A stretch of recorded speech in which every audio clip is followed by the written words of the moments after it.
कामायनी पंडित जयशंकर प्रसाद के प्रथम सर्ग चिंता का पाठन। ओके। यस। हिमगिरी के उत्तुंग शिखर पर बैठ शिला की शीतल छांव, एक पुरुष भीगे नैनों से देख रहा था प्रलय प्रवाह। बेटा, इसमें आदि पुरुष मनु और आदि शक्ति श्रद्धा को लेकर के उनकी कथा को यहाँ पर उन्होंने प्रसाद जी ने अपनी कामायनी में डाला है। सुंदर शैव दर्शन के साथ उनकी कामायनी आगे बढ़ रही है ना। जिसमें हमेशा ये देखना कि जब एक तत्व होते हैं, आत्मा ही परमात्मा और परमात्मा ही आत्मा, एक ही तत्व के दो रूप, इसीलिए वो आगे इसके बारे में बोलते चलेंगे। ठीक है। नीचे जल था, ऊपर हिम था। ऊपर बर्फ था, हिम था, है ना। एक तरल था, एक सघन। पानी है तो प्रवाह में ही है, और सघन है तो वो बर्फ है। ठीक है।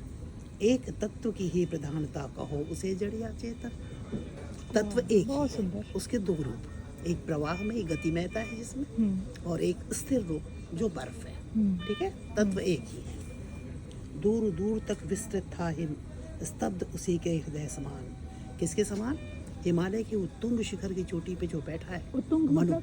सर्वोच्च चोटी पे, पर वहाँ ऐसी खो बनी हुई है जिसमें छाया है। शिला ही ऐसी मुड़ी है कि वहाँ पे उसको छाया मिल रही है। शिला ही मुड़ी है मतलब? हाँ, शिला पत्थर, वो शिला, पर्वत, हाँ, अच्छा। उसको शिला बोलते हैं। तो वो ऐसी मुड़ी हुई है जहाँ मनु बैठे हुए हैं। तो धूप और वर्षा से जैसे कि मान लो उनको ऊपर वाला सुरक्षित कर रहा है।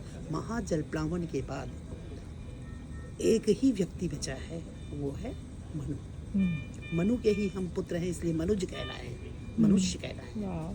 ठीक है। बहुत सुंदर। तो ये है, दूर दूर तक विस्तृत था हिम, चारों तरफ बर्फ ही बर्फ था, फैला हुआ था।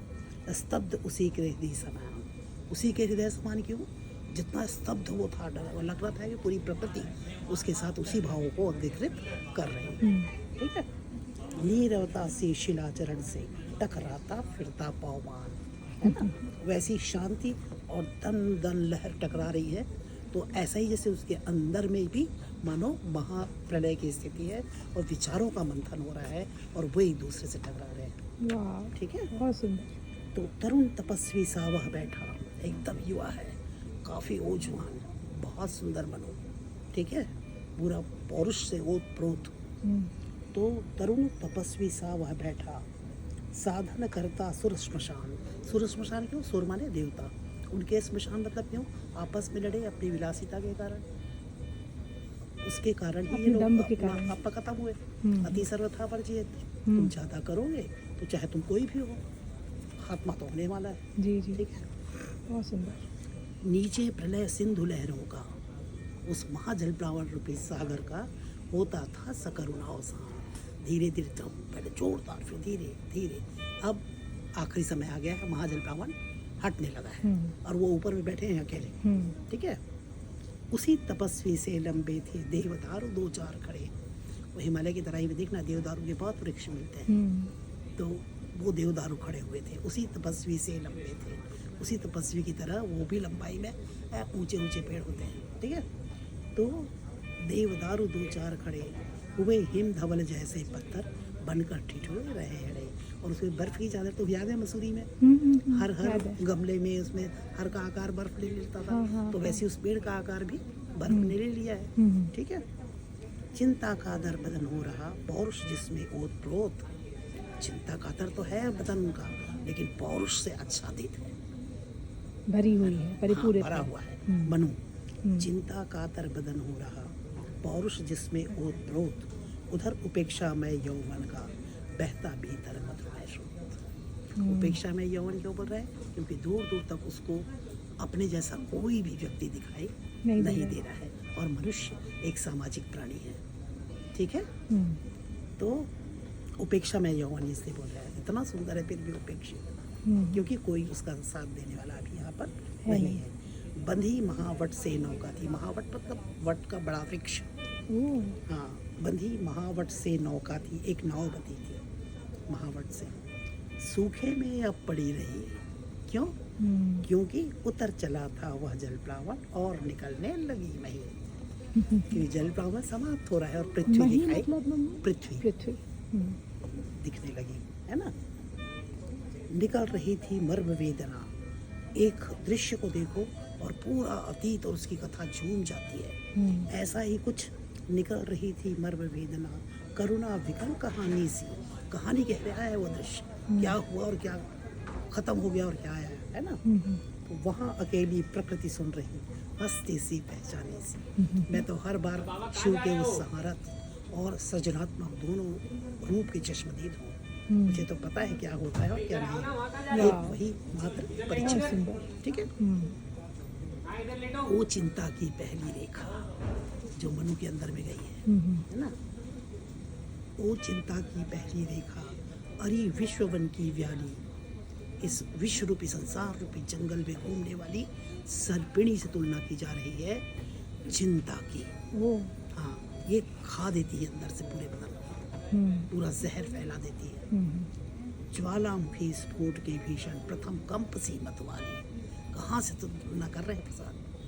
भयंकर भीषण ज्वालामुखी के स्फोट से जो प्रथम कंपन होता है वैसा भयानक ये देती है चिंता। चिंता और चिंतन में बहुत फर्क है। चिंतन, मनन, सोच, विचार, दैट इज अनदर थिंग। लेकिन चिंता जो है वो ऐसी सर्पिणी है कि एक बार वो अंदर घुसती है तो वो पूरा उसको खींच के या मार के या जड़ छोड़ के रहती है। हे अभाव की चपल वाली के, चिंता को कह रहे हैं ना। हे अभाव की चपल वाली के, अभाव में ही इसका जन्म होता है चंचल बालिके का। री ललाट की खल रेखा, दुष्ट रेखा, मस्तक पे दिखने वाली दुष्ट रेखा। ठीक है। हरी भरी सी दौड़ धूप वो जल माया की चल रेखा। तो कुछ नहीं है। यदि हम ये मान लिए जैसे मृग मरीचिका होता है ना, मृग दौड़ता है और एक तो रेगिस्तान में, रेत में ऐसा स्थान दिखता है पानी पीने के लिए, वो रुकता है, लेकिन वहाँ पर पानी नहीं होता। वो फिजिक्स के प्रकाश संश्लेषण के कारण, परावर्तन के नियम के कारण ऐसा दिखाई देता है कि वहाँ पर पानी है, और फिर उसको उतनी ही दूर में फिर पानी दिखाई देता है। वो दौड़ता ही रहता है और अंत में बढ़ जाता है। पानी नहीं मिलता उसमें, तृष्णा है। हाँ, तो ये है कि जल माया की चल रेखा। समझ में आ गया? तो इस ग्रह कक्षा की हलचल भी तरल गरल की लघु लहरी, सब चिंता को संबोधित है। चिंता इस सर्ग का नाम है। ठीक है। तो तरल प्रवाह में ही गरल विष की लघु लहरी है ना, छोटी सी लहर। हाँ, लेकिन बड़ी शक्तिशाली, मारी डालेगी वो अंदर ज्यादा दिन तक रही तो। जरा अमर जीवन की और न कुछ सुनने वाली बहरी, सुनेगी ही नहीं, वो जर्जर करके छोड़ेगी तुमको। ठीक है। अरे व्याधि की सूत्रधारिणी, चिंता यदि ज्यादा दिन रही तो क्या हो जाता है? रोग बन जाती है। हाँ, व्याधि मतलब रोग। अरे व्याधि की सूत्रधारिणी, अरे आदि मधुमेह अभिशाप। मधुमेह अभिशाप क्यों?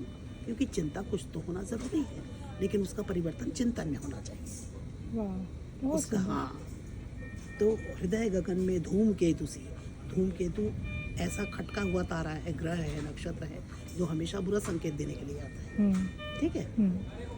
तो हृदय गगन में धूम, क्योंकि धूमकेतु हमेशा आकाश में होता है। तो अभी कहाँ है हृदय गगन? मनु के अंदर। उसमें कौन सी लहरी उठ रही है? चिंता की, है ना। तो हृदय गगन में धूमकेतु सी, पुण्य सृष्टि में सुंदर पाप। क्या बात है, अद्भुत प्रसाद है। मनन करावेगी तू कितना उस निश्चिंत जाति का जीव, जिसने कभी किसी के बारे में सोचा नहीं, खूब मस्ती से अपनी जिंदगी जिया है, उसी का तो अंश हो।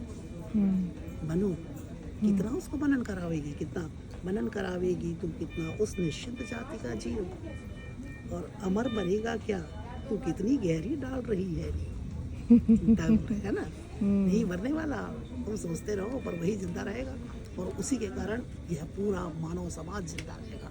उसके पुत्र का नाम बेटा मानव है, मनु के, और मनुज जिससे हम जन्म लेते हैं तो वो है मनुष्य, तो हम मनु की संतान हैं। आ गिरेगी हृदय लहले, खेतों पर कर काग हंसी, छिपी रहेगी अंतरतल में सबके तू निगूढ़ धन सी।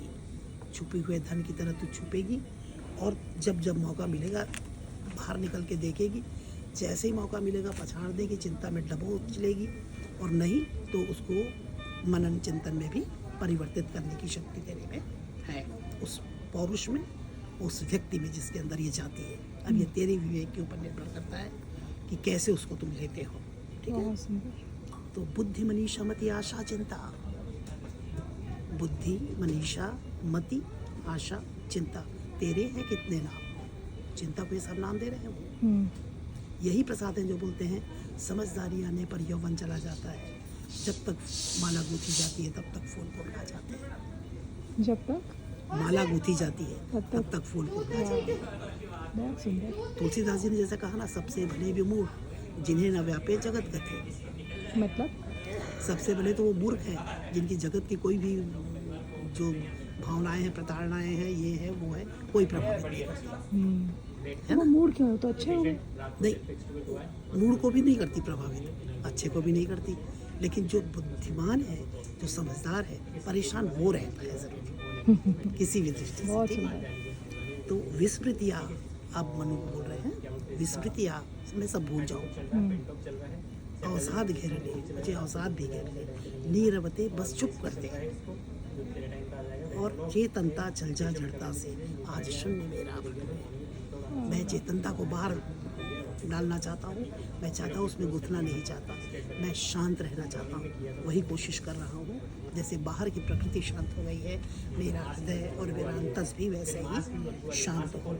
चिंता करता हूँ मैं जितनी उस अतीत की, उस सुख की, इसीलिए कहते हैं ना, अतीत सुख के प्रति सोच कैसी, अनागत भविष्य के प्रति भय कैसा, और वर्तमान को मैं अपने अनुकूल बना ही लूँगा, फिर चिंता किस बात की। ये प्रसाद जी ये कहते हैं, आलिशान। है ना?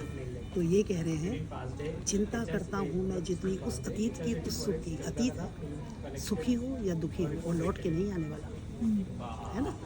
मैं जितना उसके बारे में सोचता हूँ उतनी ही अनंत में बनती जाती रेखाएं। सुख के बारे में सोचोगे अतीत बहुत सुखी है बेटा, तो वर्तमान को दुखी करता है, और अतीत यदि बहुत दुखी है तो वर्तमान में थोड़ा सा भी सुख तुमको सुखी करता है। तो अतीत सुखी हो या दुखी हो, जैसा भी हो, वो बीत गया। वर्तमान में जियो तो आज को तुम कल बना दोगे, अतीत बन जाएगा, आने वाला भविष्य कल के रूप में, फिर आज के रूप में तुम्हारे सामने होगा। तो जीना हमेशा वर्तमान में चाहिए, है ना? आ सर्ग के अग्रदूत तुम, रामायणी का पहला सर्ग, और सर्ग के अग्रदूत कौन है? मनु। हाँ, आ सर्ग के अग्रदूत तुम, असफल हुए विलीन हुए, असफल तो तुम हुए और विलीन भी तुम हुए, भक्षक या रक्षक जो समझो केवल अपने मीन हुए। मीन माने मछली, और बड़ी मछली छोटी मछली को खा जाती है। अब भक्षक और रक्षक जो भी हो, तुम लोगों ने आपस में ही एक दूसरे की को मारने का कारक बने। ठीक है, इसीलिए महाजल प्लावन हुआ। अरे आंधियों ओ बिजली की दीवार, रात्रि तेरा नर्तन। अरे आंधियों ओ बिजली की दीवार और रात्रि तेरा यह भयंकर नर्तन, उसी वासना की उपासना, वह तेरा प्रत्यावर्तन। प्रत्यावर्तन मतलब लौटना, उन्हीं चीज़ों का वापस लौटना। मणिदीपों के अंधकार में अरे निराशा पूर्ण भविष्य, यहाँ विरोधाभास है, देखो प्रसाद का। मणिदीपों के अंधकार में, अंधकार है और मणिदीप भी है। मणिदीपों के अंधकार में अरे निराशा पूर्ण भविष्य। ठीक है, देवदम्भ के महामेघ में सब कुछ ही बन गया हविष्य। देवदम्भ अहंकार जब हुआ ना देवताओं को, आपस में तो लड़के विलासिता में दुनिया भर का महाजल पावन इसीलिए हुआ है। तो वही कह रहे हैं, देवदम्भ मतलब अहंकार है के महामेघ में, इसको महामेघ कहो या महाजल प्लावन कहो, जो सब कुछ ही बन गया, वही सब हवन की सामग्री बन के स्वाहा हो गया। अरे अमरता के चमकीले पुतलों, तेरे वेज है नाथ, कांप रहे हैं आज प्रतिध्वनि, बनकर मानो दीन निषाद, है ना? अरे अमरता के चमकीले पुतलों, तेरे वो जयनाथ जो हुआ करते थे, कितने कितने सुंदर संसार में तुम थे, कितने सुंदर उस लोक में तुम थे, और आज तुम कहाँ आगे पड़ गए हो? किस कारण? अपनी करने के कारण। तुमने अपनी सीमा तय नहीं की, सीमा को तुमने क्रॉस किया, और उसके कारण ही तुम इस गर्त में पड़े। प्रकृति रही दुर्जय पराजित, याद रखो प्रकृति, उसको कोई कभी पराजित नहीं कर सकता, दुर्जय ही रहती है। हम सब थे भूले में, हमें लगा हमको देव हमारा कोई क्या बिगाड़ लेगा। बिल्कुल, तो ये कभी मत भूलना, assumptions। हाँ, कभी ये सोचना मत तुम्हारे ऊपर भी कोई ना कोई है, कोई शक्ति है, ठीक है। तो प्रकृति रही दुर्जय पराजित, हम सब थे भूले मन में, भोले थे हाँ तिरते केवल, सब विलासिता के नग में, सब विलासिता में डूब गए थे और ये सोचने लगे थे कि हमें ही है सब कुछ, हमारे अलावा कुछ नहीं। पर तो वे सब डूबे, डूबा उनका विवाह बन गया पारावार, उमड़ रहा था देव सुभू पर, दुख जलधि का नाद अपार। दंड दंड जो लहरें टकरा रही थी, भाडवाग्नि जो निकल रही थी, वाग्मी। लहरों से टकराने वाली आग को कहते हैं भाडवाग्नि। तो लहरों की आवाज आपने कहा था ना अग्नि 3 प्रकार की है, कौन अग्नि कौन सी 3 3 प्रकार प्रकार की, है?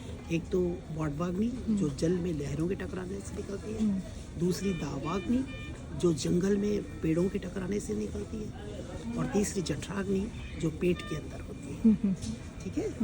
ये उसी को दावानल, वाडवानल और जठरानल भी बोलते हैं। अनल का मतलब भी आग होता है बेटा, और अग्नि का मतलब भी आग। अरे इसको मैं पढ़ती ही चली जाऊंगी तो बहुत आगे आगे रहने देते हैं, ब्रेक ले लें? पर्याप्त हो गया। हाँ ब्यूटीफुल मम्मी।